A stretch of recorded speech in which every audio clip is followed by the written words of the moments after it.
akkamitti dugda duuba suuraa keenyaa yookaan suuraa nama barbaanne jijjiiruu dandeenya? Dugda duuba suuraa keenyaa yookaan backgroundii suuraa keenyaa haala salphaa ta'een aappii tokko malee yeroo keenyallee qusannee yeroo gabaabaa keessatti akkamitti jijjiiruu barbaanna? Assalamu alaikum warahmatullahi wabarakatuh. Akkam jirtan dhaggeeffattoonni Soofumar App hundi keessanuu bakkuma jirtanitti nageenyi kan koo isin haadha qabu jecha kun Soofumar Appidha. Egaa chaanala kana keessatti barnoota adda addaa yeroo adda addaa haala miidhagaa ta'een viidiyoodhaan qabadhee kan isin dhiyaadhudha. Egaa warroonni chaanala kanaaf haarawaa taatan subscribe godhaadha. Akkanamallee mallattoon notification fuulduratti isinii dhufa. Mallattoon notification isinillee all irra gochuudhaan yeroo hunda viidiyoowwan an gallakkisu mallattoo notificationitiin yookaan beeksisaatiin akka isin gochuu dandeessan. Akkanumallee viidiyoo kan like gochuudhaan eegalaadha. Egaa har'a wanti qabadhee isiniif dhiyaadhe wanta addaa wanta teknooloojiitii akkamitti backgroundii suuraa keenyaa yookaan footoo keenyaa jijjiiruu akka dandeenyudha kan isinitti agarsiisu dhaggeeffattoota kan koo. Kanatti aappii tokkotti fayyadamnu kan itti fayyadamnu weebsaayitii amma iskiriinii irratti isiniif barreesse kanadha. Weebsaayitiin kun remove background jedhama. Remove background kana fayyadamne akkamii weebsaayitii kana fayyadamne dugda duuba suuraa keenyaa jijjiiruu akka dandeenyu akkanumallee dugda duuba suuraa keenyaa suuraa biraas yookaan halluu biraa wanta barbaanne jechaadha irra kaa'achuu akka dandeenyu isinitti agarsiisa. Hanga dhuma viidiyoo kanatti yoo na faana turtan steppiidhaan isinitti agarsiisa na hordofaadha. Amma gara Google Chrome keenya seenna. Erga Google Chrome keessa seentanii dhaggeeffattoota kan koo bakka search bar kanarratti remove background jettanii barreessitanii jechaadha dhaggeeffattoota kan koo. Akkuma amma argaa jirtan remove background inni jedhu kan ni jira isarratti okeetta. Egaa jalqabarratti isa jalqabarra remove background from image isa jedhu isa jalqabaa kanarratti okeettanii. Egaa weebsaayitiin kana fakkaata keessa isaa yoo seennu interfeesiin isaa baay'ee namatti mijaa'aa akkuma amma asirratti argaa jirta backgroundii akka fiitanii jijjiiruu dandeessan dhaggeeffattoota kan koo. Egaa jalqaba suuraa keessan jijjiiruu barbaadan gaalaarii keessan keessa qopheeffadhaadha. Ergasii immoo upload image isa jedhu kana okeettan. Amma suuraa keessan gaalaarii keessan keessaa isin filachiisa ani isa barbaade nan filadha jechaadha dhaggeeffattoota kan koo kan qopheesse. Suuraa erga filattanii booda gubbaa kanarratti dan ishee jedhu jira dan jettanii. Egaa haala amma argaa jirtan kanaan dhaggeeffattoota kan koo qabatee akkanatti dugda duuba yookaan backgroundii suuraa kanaa jijjiiree jira. Mucayyoo kana wanni filadhee mataan ishee illee xiqqoo ishii bitannaa haadha waan ta'eef mataa kanallee akkamitti irraa barreessuu akka danda'u weebsaayitii ajaa'ibaati. Sistemni isaallee baay'ee kan nama gammachiisudha akka ajaa'ibaatitti jijjiiree jira jechaadha. Bakka hin jijjiirin akka tasaa yoo qabaate akka tasaa seensariidha yookaan roobootiidha waan ta'eef akka tasaa bakka hin jijjiirin yoo jiraate isin harka keessanillee irraa dhiiqxanii balleessuu dandeessan. Fakkeenyaaf edit isa jedhu kana tuqxanii asirratti airs isa jedhu jira. Egaa inni jalqaba irratti argamu buruushii jedhama. Buruushiin kun kan irraa nuu dhiquudha. Kana guddisaa xiqqeessuu ni dandeessan jechaadha dhaggeeffattoota kan koo akkuma amma argaa jirtan kana jechaadha. Inni jalaa immoo buruushii sanarraa qubni keessa fageenya jechaadha. Fageenya quba keessanirraa buruushiin kun qabudha jechaadha. Buruushii kanallee xiqqeessuu ni dandeessan guddisuu ni dandeessan jechaadha. Ofirraa fageenya quba keessanirraa illee quba keessanirra gochuu ni dandeessan irraa fageessuu ni dandeessan jechaadha. Amma argaa jirtanii fakkeenyaaf handa kana yoo tuqe gubbaa kanarra jira jechaadha. Argaa jirtanii akkanatti. Dhiquu yoo barbaadan akkamitti dhiqxanii bakka background fi akkanatti tuqaa amma argaa jirtanii miti akkanatti argaa jirtan akkatti dhiqee argaa jirtan akkanatti irraa dhiqaa quba keessanii jechaadha. Isa fayyadamtanii akkanatti irraa xiqqeessu bakka inni dhiqii yoo jiraate irraa haquu ni dandeessan jechaadha dhaggeeffattoota kan koo suuta jettanii bakka inni balleessin yoo jiraate jechaadha. Yoo inni immoo asirratti barreesse weebsaayitiin kun matammaan isaatiiyyuu seensarri isaa baay'ee cimaadha waan ta'eef background isarratti isin jijjiira jechaadha. Erga akkana isin godhee save gochuu ni dandeessan jedhan download ni jedhu jira download gochuu ni dandeessanii. Garuu duubatti deebi'uu barbaadan mallattoon geengoo fakkaatu kan duubatti deebitan fakkeenyaaf bakka dogongorta yoo jiraatan akkanatti duubatti deebisanii akkanatti duubatti deebi'uudhaan isa jalqaba bakka dogongorta sanarratti sirreeffachuu ni dandeessan jechaadha dhaggeeffattoota kan koo. Asirratti kanaadha restore ni jedhu duubatti deebi'uudhaaf kan isin fayyadudha. Ergaa restore inni duubatti deebi'uudhaaf jechaadha wanta dogongortan dhiiqxanii jechaadha. Isa kanaadha jechaadha dhaggeeffattoota kan koo. Erga akka barbaadanitti kanallee of dhiyeessaa suuraa kanallee kanatti of dhiyeessuu ni dandeessan. Mallattoo iddoo kana yoo tuqxan suuraan kun isin dhiyaataa dhufa. Kanallee hir'isaa yoo deemtan suuraan kun isinirraa fagaachaa deema jechaadha dhaggeeffattoota kan koo akkuma iskiriinii irratti argaa jirtan jechaadha. Egaa haala kanaan ofii keessanis bakka backgroundiin hin jijjiiramitti yoo jiraate jijjiiruu dandeessan jechaadha dhaggeeffattoota kan koo. Egaa kana fakkaata.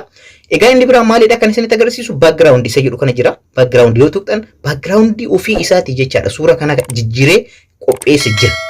Kan weebsaayitiin kun nuuf qopheesse jechaadha. Amma fakkeenyaaf suuraa jalqabaa kan argaa jirtan yoo ta'e kalarii adda addaatiin suuraa adda addaatiin jalqaba irratti footoo inni jedhu kun background isaa ciccimaadha. Mee amma tokko irratti okay argaa jirtan background isaa maal fakkaatu isa kanas argaa jirtan dhaggeeffattoota kan koo tokko isaan nimtiyyuu backgroundii suuraa adda addaatiin jijjiiree as keessa jira jechaadha dhaggeeffattoota kan koo. Inni footoo jedhu kanarratti ogeetta. Inni biraa ammaa kalariidhaan yoo isinii akka isinii kaa'u yoo barbaadan kalarii adda addaatu jira. Kalarii barbaaddan itti fayyadamtanii isin sirreessuu dandeessan. Ofii keessanis kalarii filachuu dandeessanii kalarii addunyaa kanarra jiru as keessanii jira. Isa kalar jedhu kana jalatti bakka kana yoo tuqxan argaa jirtan dhaggeeffattoota kalarii barbaadan as keessaa filachuu dandeessa. Kalarii barbaadan jechaadha. Addunyaa irra kan jiru kalariin hundi ni jira jechaadha. Kanaaf amma fakkeenyaaf isa kanatti yoo fayyadama ta'e kalarii isa kanatti fayyadamee okay jettan asirratti okay. Argaatanitti kalarii duuba isaa akkamitti akka jijjiire jechaadha. Gara gurraachaatti jijjiiree jira. Kanaafiyyuu haala kanaan daawunlood gochuun. Inni biraa immoo wanni isin ajaa'ibsiisu kan inni ofiitii qopheessee jijjiirtanii erga hubattanii booda daawunlood gootan jechaadha.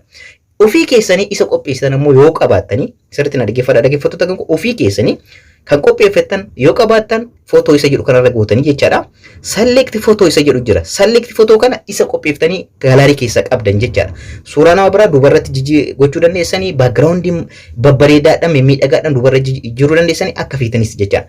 Kanaafiyyuu kana akka barbaadan itti fayyadamuu dandeessan jechaadha. Dhaggeeffattoota kan koo select footoo isa jedhu kana gochuudhaan kan ofii kutti qopheessi gara eessatti na fudhata gara gaalaarii kan kootitti na fudhata. Gaalaarii kan koo keessa seenee backgroundii qopheesse yoo qabaadhe nan filadha jechaadha. Fakkeenyaaf an filachuu irratti argama. Asin suuraa mimmiidhagoo filachuu dandeessanii dhaggeeffattoota kan koo fakkeenyaaf kana filadhee jira. Isa kanadha. Suuraa gochuu dandeessan an kalariidha kan qopheeffadhe waan qabuuf isa irratti okay jettanii isa qopheeffatan. Isin suuraa mimmiidhagoota adda bakkoota mimmiidhagoota adda paarkii waan akkana footoo babbareedaa duubarratti jijjiirachuu dandeessan jechaadha. An kalarii kanaan jijjiiree isinitti mul'isa isa irratti okay jettanii ergasii dan kan jedhu jira gubbaa kanarra dan jettan.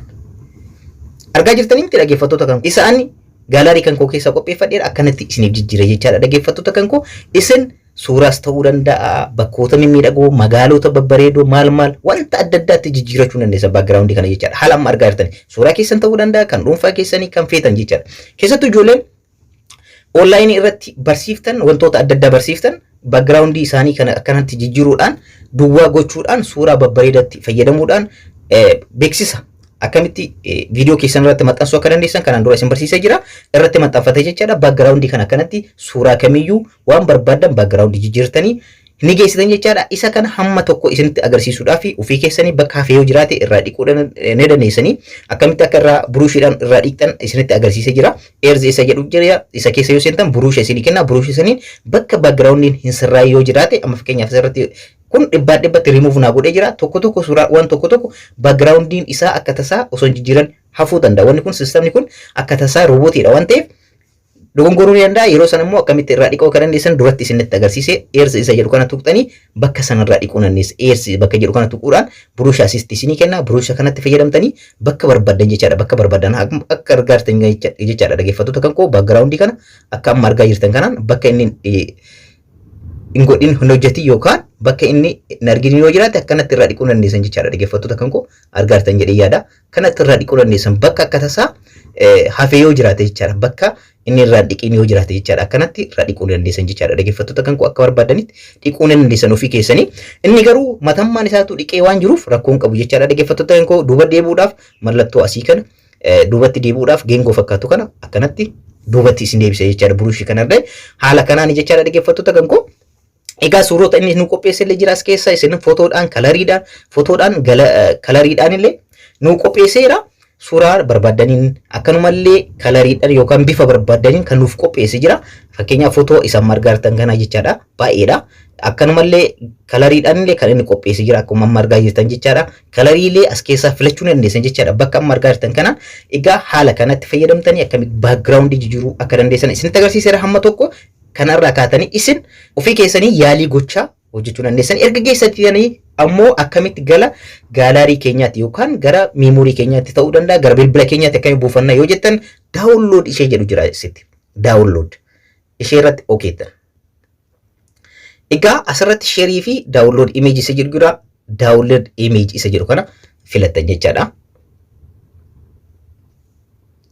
Ergasii daawunloodiin kun eessa isin gara faayilii kam keessa akka isin jedha isin yoo barbaadan bakka barbaadan keessa godhaadha an daawunlood bakka jedhamu keessa yookaan immoo faayilii barbaadan filachuu dandeessan jechaadha dhaggeeffattoota kan koo akkuma argitan ana achuma keessa akka galu waan barbaaduuf asirratti isin faayilii barbaadan illee irratti edachuu dandeessan faayilii keessa isin galu filachuu dandeessan jechaadha ergasii daawunlood isa jedhu kana daawunlood jettu.